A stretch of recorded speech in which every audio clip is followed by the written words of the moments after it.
Losing my child. I think that's when you become a parent, that was the first fear I had. It's actually the first thing I wrote about my son. My son was 2 days old, and he was napping, and we were about to go visit some people, and we were driving up the road, and a neighbor waved at us, and we stopped, and they said, "You've gotta see what we've just put in our house. We put this new tile kitchen in," and I said, "Okay."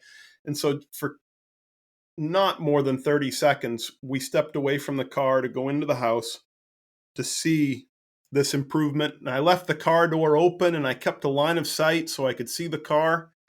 And I was in the house only for 5 seconds. And I turned around and I looked at the car, and there was a German Shepherd up in the car, and his face was in my 2 year old, 2 day old son's face. And I heard someone yell, "Danger, danger, get back." And I jumped because I then really thought this was a horrific thing. This dog is about to maul my newborn son. And come to find out, the name of the dog was Danger. He was harmless. And I don't know what happened in that moment, but it changed everything for me. There's all those pride moments of being, a new parent, being a father, having a son.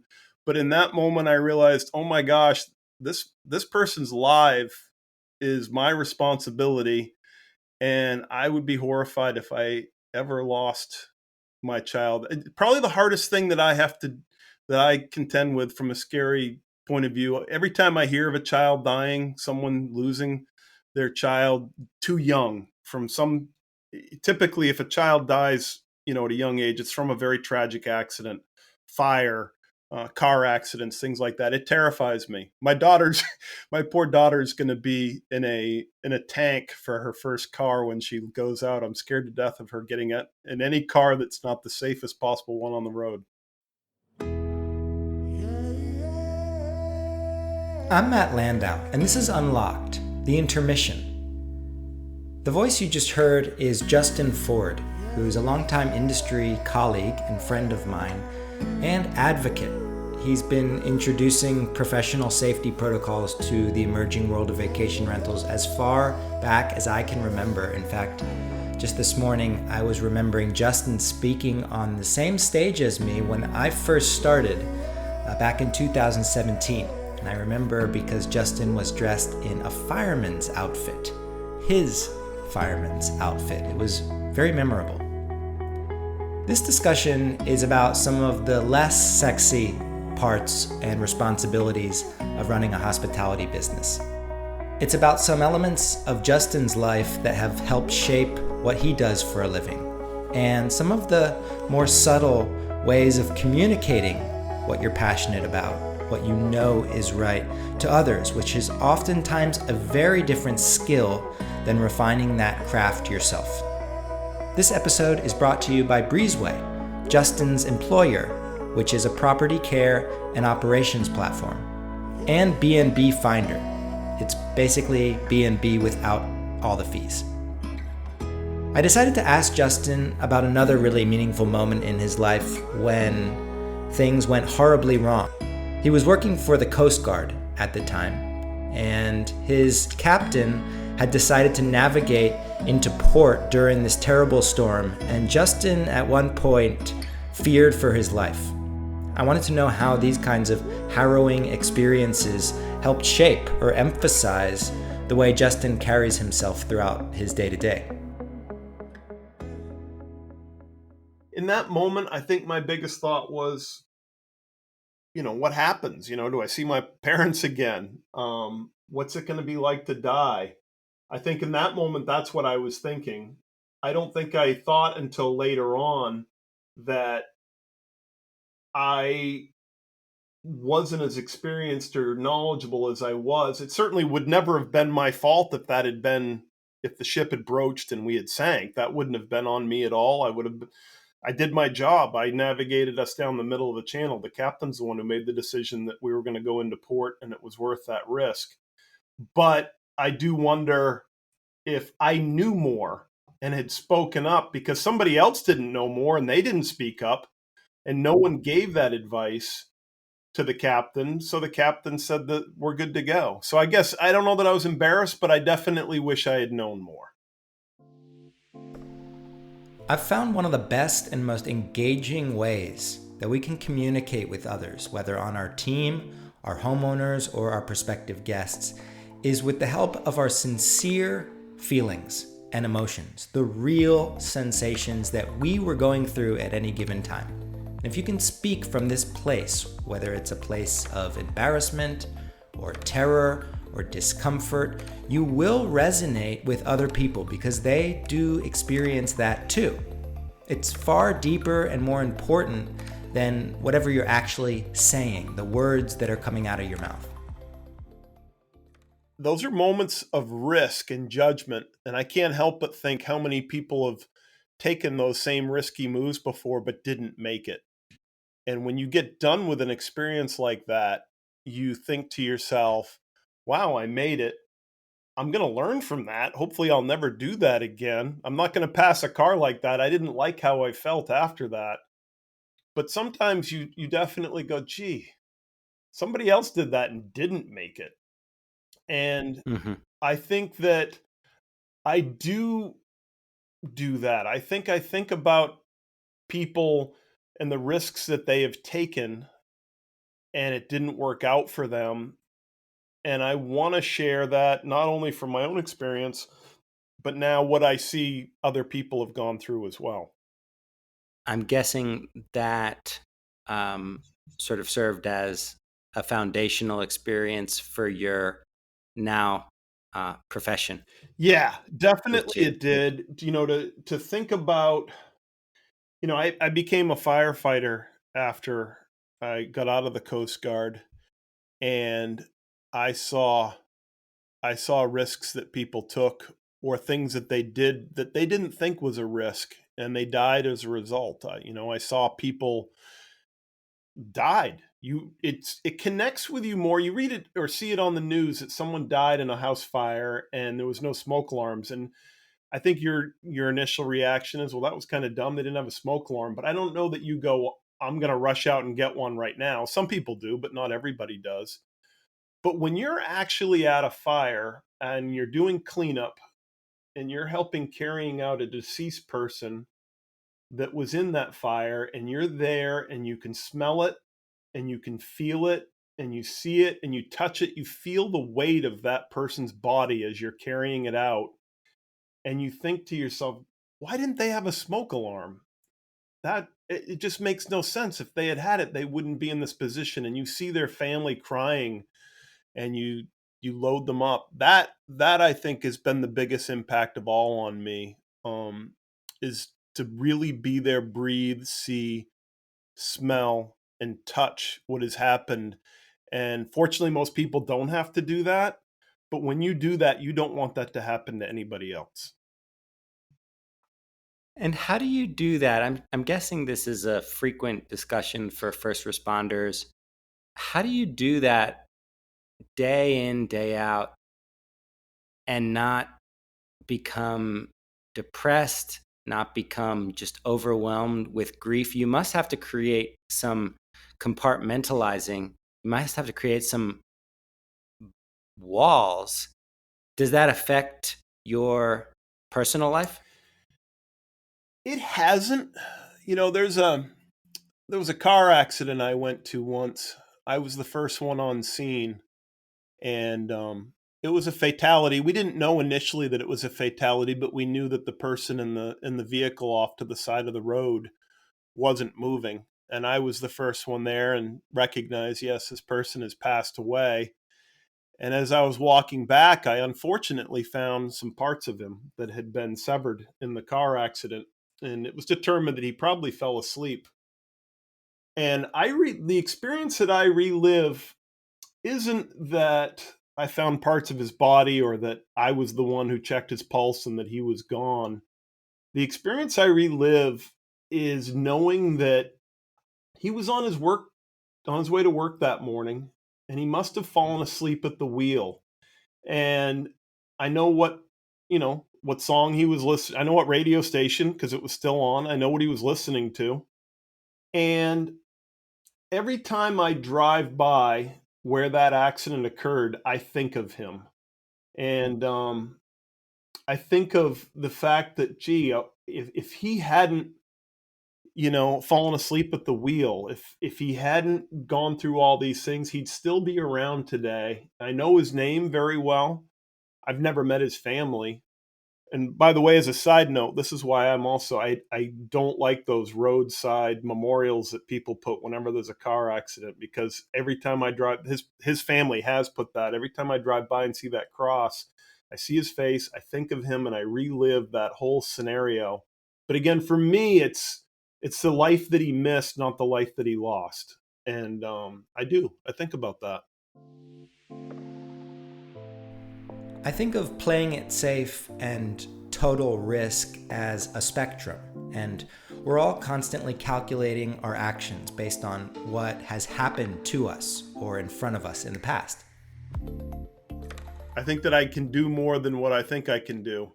I think that's human nature. I think we all think that we can do certain things when we can't, and we feel comfortable that we can do certain things. I'll go out in a snowstorm. I've done it 20 other times. When I was younger, I used to plow in snowstorms. I think I'm vulnerable. Last year, I actually got in an accident in a snowstorm, the first time I ever have, because I thought I could go out and be just fine. Fortunately, nobody was hurt, but it definitely did a lot of damage to my vehicle, because I wasn't playing it safe. Which leads into this story that Justin shares about a vacation rental colleague of ours who teetered too far to the risk side of that spectrum and was sort of stuck with what do I do next. Well, I got a call from her one day at 2 or 3 in the morning, and you look over at your phone and you're asleep, and you look at the phone and you go, wait a minute. Why is this person calling me at this hour? This is someone I know from conferences, but they shouldn't be calling me at this hour. So it must be a butt dial or something's not right. I hit silence, and the phone started ringing again. And a text came with it saying, please pick up. And I'm thinking, all right, this is really odd. So I answered it. And she said, Justin, I'm so sorry to be bothering you right now. I didn't know who else to call. And I said, well, what can I do to help you? And I'm slowly waking up. And she said, Justin, we just had a fire at one of my properties. I don't know what to do. And I said, gosh, yeah. Wow, yeah, I'm sorry about that. And this has become more commonplace for me as I've grown in the role that I have, people calling me, asking me, what should I do? But this was the first and most memorable one. And she said, I don't know what to do about this. And I said, okay, well, in the morning, you're going to have to call your insurance company and do this. And she interrupted me and she said, no, Justin, someone died. And I went, wow, yeah, oh, wow. Yeah, that's not good. I'm so sorry. This has happened. You're going to have to talk to your insurance company. And oh boy, yeah, this isn't a good one. She said, Joe, Justin, you don't understand. I didn't have any smoke alarms working in there. And I went, oh. She said, yeah, I don't know what to do. And I said, well, yeah, I mean, again, you're going to have to talk to people. She goes, no, what can I do? And it was then that I understood that she was asking me to help her figure out a way to put a smoke alarm in this property or do something that wasn't probably legal, definitely wasn't ethical. And I said, I can't help you. I don't know what to do with this. And I don't hold her accountable for that, because I know in that moment she was panicking.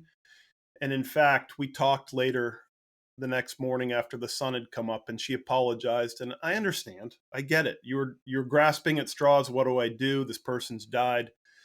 But she said something that has had the greatest impact on what I do.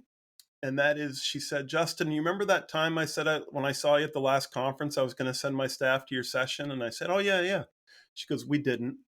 We didn't come. I've never been to one of your sessions. And I said, oh, well, that happens. She goes, no, we went to the bars. Yours was one of the last sessions of the day. We went out and drank and had fun. I said, oh, yeah, yeah. No, I remember seeing you out later. She goes, yep, I've known you and known what you've done for over 5 years, and I didn't ever attend one of your sessions. And I said, well, that stinks. And I checked in with her a few months later, and she told me the only thing that she was doing, she'd laid off her 4 staff members. The only thing she was doing at that time was dealing with lawyers and legal things. Nothing really bad legally was happening to her. Insurance things were involved, and things were getting sorted out. She's out of business now. That happened 2 years ago. And she said to me, Justin, you gotta, if you run into someone like me again and they're saying they're going to the bar, make sure you speak up and tell them you got to listen. And I think about that more than I ever thought I would. The saves that come in, I've heard directly of people whose lives I saved. But because, like you, I'm so intertwined in this industry and I know all these people who own these agencies and I know the risks that they take. And they don't know these risks. They don't understand that they're not just giving a vacation experience to their guests. They're not just making money. They're not just helping property owners get a return, but they're taking on a risk that could one day just completely disappear over one poor judgment. I think that that's why that story and that experience resonates with me the most, because I saw what happened to that person in our industry and that they're no longer in it as a result of it.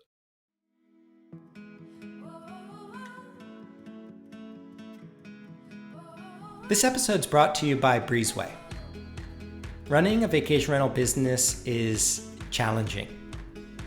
And whether you're a manager with hundreds of properties or a host with one, it's only a matter of time before the next ultra urgent owner or guest request comes through.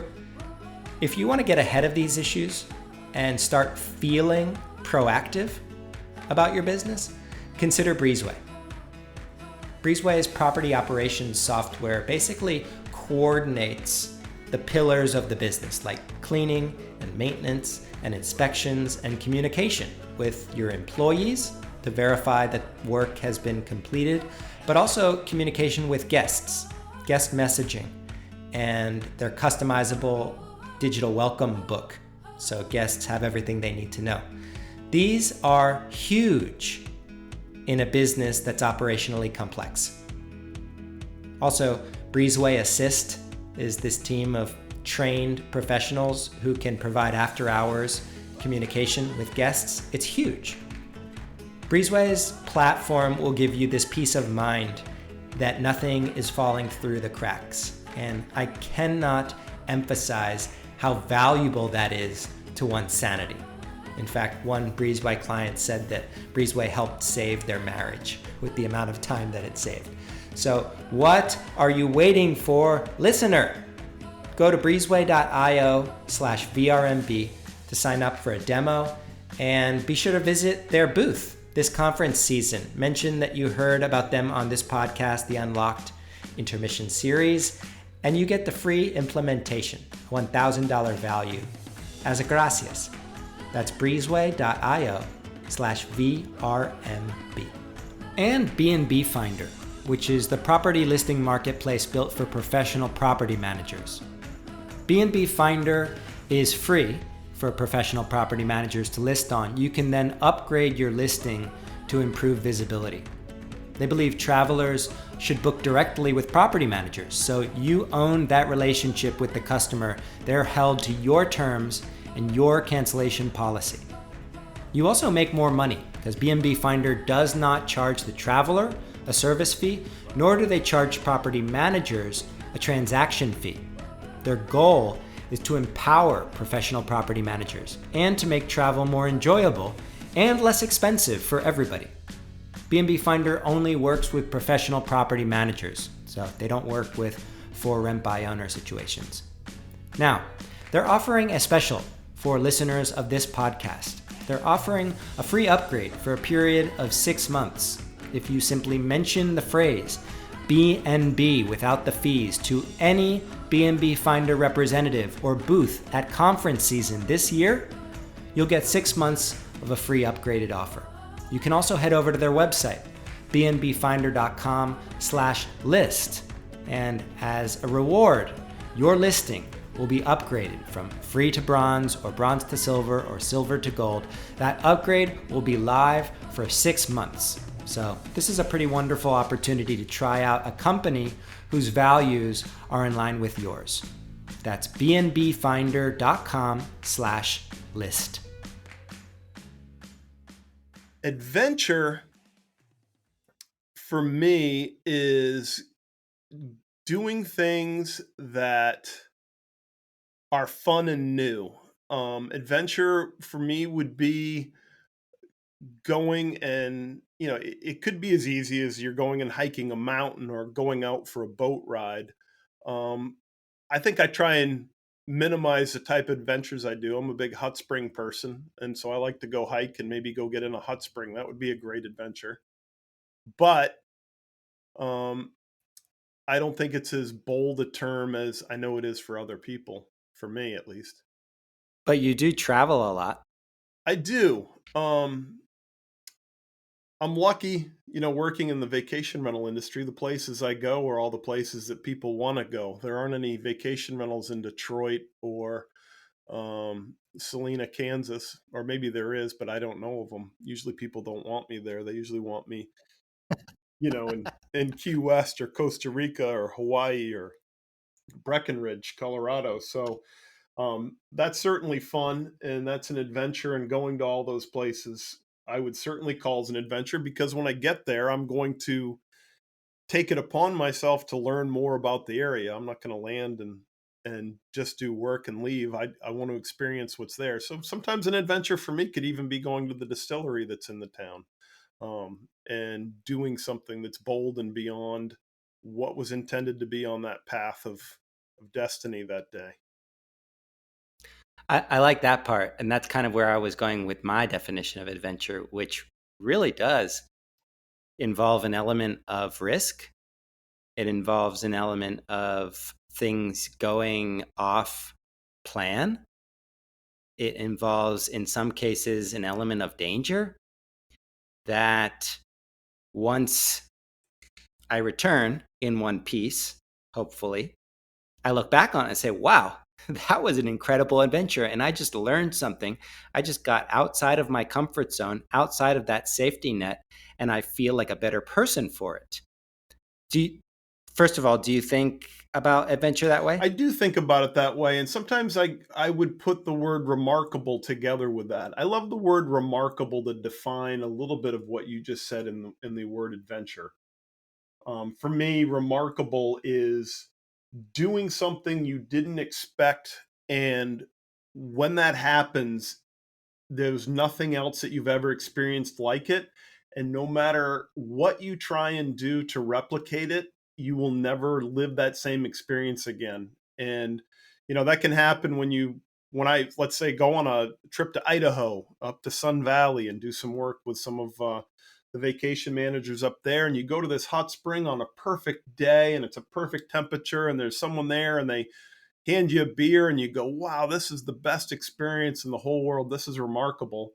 And you just think it's so cool. And then you come back months later or years later and you bring someone you love with you and go, you've got to do this. You've got to do this. And then you go do it with them. And there isn't that person there with the beer. The weather wasn't the same that day. The trail wasn't just right. And you just go, well, it was cool last time we came. Last time I came here, this was great. I thought you'd love it. I guess it isn't.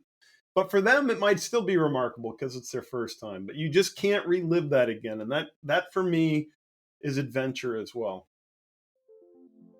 This is where storytelling and tone has so much to do with what we're actually saying, the words that come out of our mouths.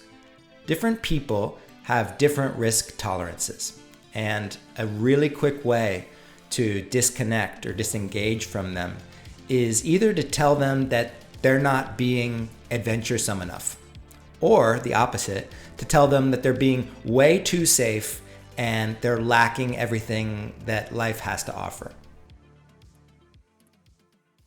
Yeah, no, that's a very good point. That's probably the most challenging aspect of my line of work is not coming across in a way that says you need to put on an inflatable suit and look like a sumo wrestler while you walk through a house that's padded with rubber walls, and that there's a fire sprinkler head every 5 inches so that the second that there's a fire, it's going to completely douse the house and put everything out. It's very difficult, but we've also got to recognize that we're working with the general public. And so when you compare ourselves to other accommodations and other forms of travel, you can't stop a cruise ship from sinking or running aground. We saw that with the Consta Concordia there over in Italy when, he wanted to do a flyby and crash the ship and some people drowned. So it's not perfect, but generally speaking, the cruise industry is very safe, and it's because they go through safety inspections. They have the Coast Guard come on board and check. They have people around watching you. Hotels, last year, hotels had 3 people die in the United States from fire. We had 3 people die last week in short-term rentals. So you look at a hotel and go, well, Marriott's doing pretty good. I just saw them build another Residence Inn down the street, and Hilton just built another Garden Inn 2 towns away. So the hotel industry is getting by and making money, and they're doing things to improve safety. And the airline industry, we haven't had a commercial airline incident where someone died since 2015 in the United States. So it is possible to address safety and be balanced with it and identify that it is the core of your business and put a focus on it without being extreme and going too far and making it an overwhelming part of your operations. And that's what I'm trying to do. And I think I'm being very successful at doing, is saying, look, let's slow down. Let's talk about what can happen here. Let's come up with some things that we can do that are going to help and make this preventable.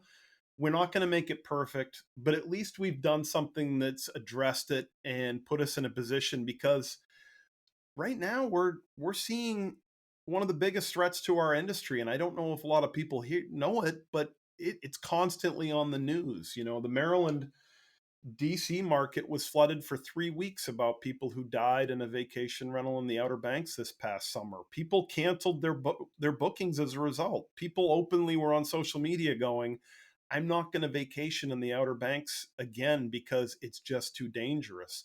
And so we've got to find a way to say safety is important and address it, make it part of our business operations.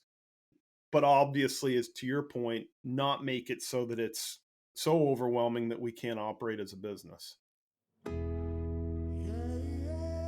I hope every operator and supplier who listens to this podcast is having these kinds of push-pull discussions about their area of expertise.